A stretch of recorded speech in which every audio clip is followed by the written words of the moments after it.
윌크의 디저트 이야기. 아이스크림. 안녕하세요. 윌크의 디저트 이야기입니다. 여러분은 더운 여름에 어떤 디저트가 생각나나요? 여러 가지가 있겠지만 여름엔 뭐니 해도 아이스크림이죠. 그런데 달콤하고 시원한 아이스크림은 어떻게 만들어졌을까요? 오늘은 아이스크림의 이야기를 들려드릴게요. 최초의 아이스크림은 중국에서 만들어졌어요. 3000년 전 고대 중국인들은 차가운 얼음에 향신료나 과일을 넣은 디저트를 만들어 먹었답니다. 하지만 이 디저트는 아이스크림보다는 빙수에 가까웠어요. 이 아이스크림은 아랍 상인을 통해 고대 페르시아까지 퍼지고 페르시아에 인접한 그리스와 로마까지 전파됐죠. 그리스의 알렉산더 대왕과 로마의 네로 황제도 알프스산에서 가져온 눈에 꿀과 과일을 섞은 것을 즐겨 먹었다고 해요. 13세기 중국 원나라에서 처음으로 얼음에 우유를 섞은 아이스크림이 등장해요. 유명한 탐험가 마르코 폴로가 원나라를 여행하던 중 사람들이 처음 보는 음식을 먹는 걸 보게 됐죠. 그게 뭔가요? 이건 요즘 우리 원나라에서 유행하는 간식이에요. 시원하고 맛있어서 요즘 이것만 먹고 삽니다. 나도 한번 먹어볼 수 있겠소? 한번 먹어보시오. 예. 이 맛은 시원하고 달콤한 것이 입안에서 녹아내리는군. 꿀이 떨어지는 새하얀 눈벌판을 베어먹는 기분이로다. 이 음식은 어떻게 만드는 것이오? 이 음식은 차가운 얼음을 갈고 그 위에 과일과 향신료를 올린 후 우유를 부으면 돼요. 그 후 마르코 폴로는 아이스크림 제조법을 이탈리아로 가져오게 됩니다. 마르코 폴로가 갖고 온 아이스크림은 이탈리아 메디치 가문의 카트린 공주가 프랑스 국왕 앙리 2세와 결혼하면서 유럽 전역에 퍼지게 되죠. 바다 건너 영국까지 전파된 아이스크림은 영국 국왕 찰스 1세의 요리사 제랄드 티생의 손을 거쳐 현대식 아이스크림으로 발전해요. 1718년 영국의 메리 에일스 아주머니 요리책에 최초의 아이스크림 레시피가 실렸고 이윽고 옥스퍼드 영어사전에 아이스크림이라는 단어가 최초로 기재됩니다. 하지만 아이스크림은 쉽게 녹았기 때문에 부유한 사람들만 먹을 수 있었고 가난한 사람들은 구경만 할 뿐이었죠.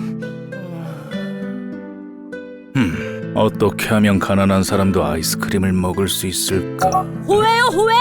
제이콥 퍼킨스가 냉장고를 발명했답니다. 그러던 어느 날 제이콥 푸셀은 냉장고가 발명되었다는 기사를 보게 됩니다. 그래, 쉽게 녹는 아이스크림을 냉장고에 얼려서 보관하면 되겠군. 이렇게 하면 많은 사람들에게 아이스크림을 팔 수 있겠는걸? 냉장고에 아이스크림을 얼려서 보관하는 방법을 생각해낸 제이콥 푸셀은 아이스크림 공장을 세웁니다. 제이콥 푸셀이 만든 아이스크림은 전 세계로 뻗어나갔고 수많은 사람들이 더운 여름에도 시원한 아이스크림을 먹을 수 있게 됐어요. 이처럼 아이스크림은 고대 중국부터 현재까지 수많은 사람들의 노력과 헌신 끝에 발전했어요. 오늘은 달콤한 아이스크림을 먹으면서 이분들의 노고를 생각해보면 어떨까요? 그럼 오늘의 디저트 이야기는 여기서 마치겠습니다. 다음 시간에 만나요. 윌크의 디저트 이야기. 냉면. 안녕하세요. 윌크의 디저트 이야기입니다. 여러분, 오늘은 가깝지만 갈 수 없는 곳 북한에 대해 알아보려고 해요. 북한을 대표하는 음식에는 무엇이 있을까요? 만두, 두부밥, 아바이 순대 여러 가지가 있겠지만 뭐니 해도 냉면이죠. 오늘은 냉면 이야기를 들려드릴게요. 고려시대 평양에 달세라는 사람이 주막집을 운영하고 있었어요. 이 주막집의 인기 메뉴는 메밀로 만든 칼국수였답니다. 주인 양반, 여기 메밀 칼국수 한 그릇 주시오. 네. 여기도. 오늘 준비한 면이 다 동이 났잖아. 손님, 죄송하지만 메밀면이 다 떨어져서 내일 다시 와주시면. 아니, 아직 점심도 채 지나지 않았는데 벌써 다 떨어졌다고? 면을 더 많이 준비하면 되잖소. 그래요? 그건 메밀은 찰기가 없어서 반죽하기 힘든데다 일일이 면을 칼로 썰어야 해서 만드는데 시간이 너무 오래 걸린단 말이오. 그렇담 도구를 사용해 면을 뽑으면 어떻겠소? 네? 도구를 사용해 면을 뽑아요? 아, 그렇소. 면을 일일이 반죽하고 칼로 썰 필요 없는 도구를 만들어 주겠어. 며칠만 기다려 주시오. 며칠 후 이보시오. 당신은 연장공이 다시 주막을 찾아왔어요. 저번에 이야기를 듣고 만들어 보았소. 이거면 면을 빨리 뽑을 수 있을 거요. 그리고 쇠판에 작은 구멍을 낸 도구를 달새에게 주었습니다. 정말 고맙소. 이것만 있으면 국수를 더 빨리 만들 수 있겠어. 일단 면을 빠르게 뽑아서 끓는 물에 삶고 찬물로 씻어낸 후 동치미 국물에 말아 먹어볼까? 오. 선생님이 준 도구를 사용해 만든 음식입니다. 아니, 이 새콤달콤한 동치미 국물에 구수한 메밀면이라 이거 참 맛있군. 이 음식은 곡식 곡에 물, 술을 붙여 곡수라 불렸어요. 여기 국수 한 그릇 주시오. 네. 달새의 곡수는 입소문이 퍼져 훗날 평양냉면으로 이름을 날리게 되었답니다. 이렇게 서민들이 즐겨 먹던 냉면을 누구보다 좋아하던 사람이 있었으니 바로 조선의 왕 고종이에요.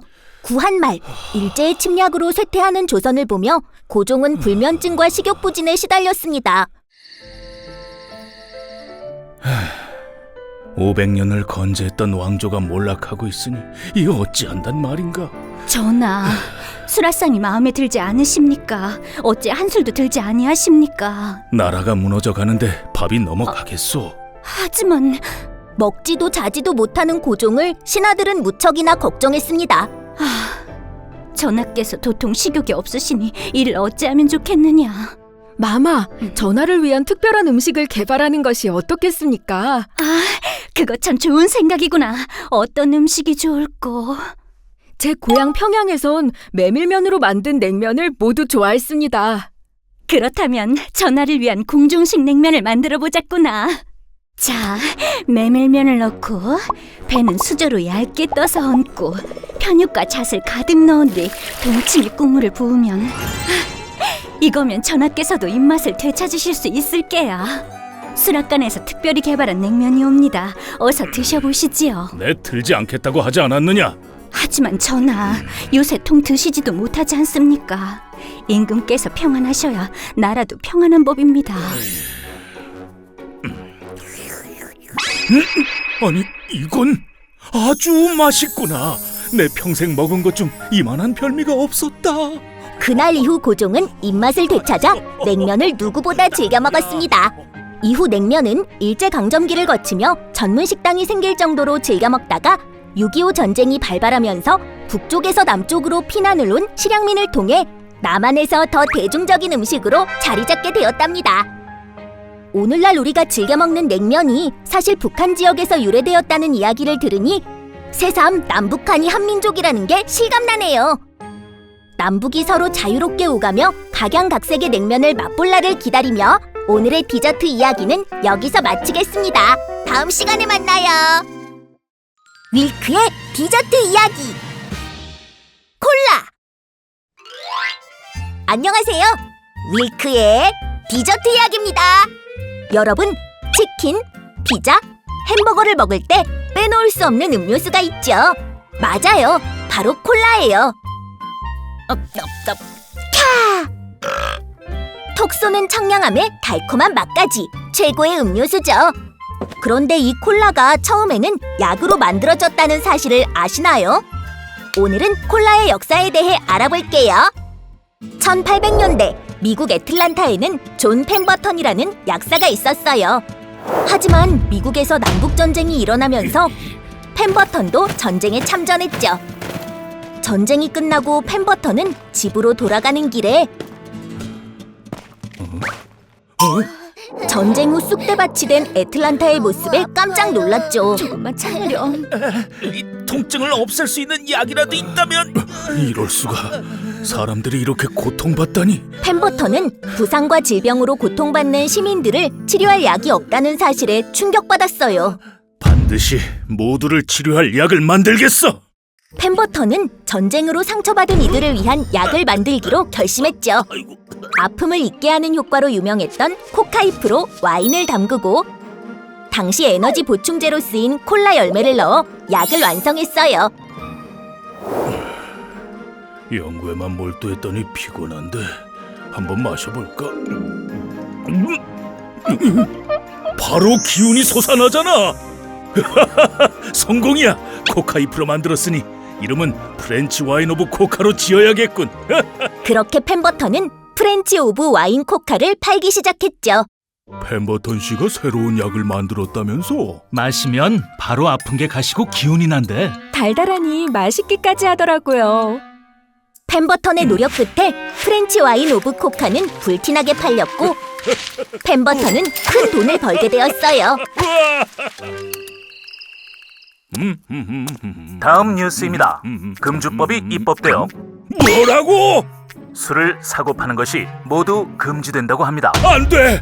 그럼 내 프렌치 와인 오브 코카는! 하지만 1886년 시행된 금주법으로 인해 와인이 들어간 펜버턴의 약은 더 이상 판매하지 못하게 되죠. 이대로 프렌치 오브 와인 코카를 포기할 순 없어. 이를 어쩐담. 절망에 빠진 펜버턴은 무언가를 발견했어요. 바로 소다 파운틴이라 불리던 탄산수 제조기였죠. 당시엔 건강에 좋다는 광천수를 인공적으로 만들기 위해 탄산수 제조기가 약국마다 자리하고 있었어요. 그리고 사람들은 다양한 맛의 시럽을 탄산수에 타 마시곤 했죠. 탄산수? 와인 대신 이걸 넣어볼까?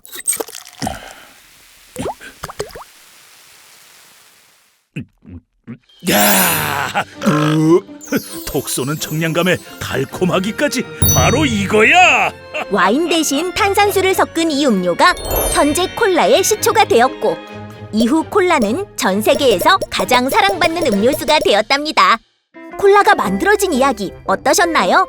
전쟁으로 상처받은 사람들의 고통을 덜어주기 위해 헌신한 펜버턴의 노력이 결실을 맺어 전 세계 남녀노소 모두가 사랑하는 음료수가 탄생했네요. 여러분도 어려운 사람들을 주저하지 않고 돕는다면 언젠가 꼭 보답받게 될 거예요. 그럼 오늘의 디저트 이야기는 여기서 마치겠습니다. 다음 시간에 만나요.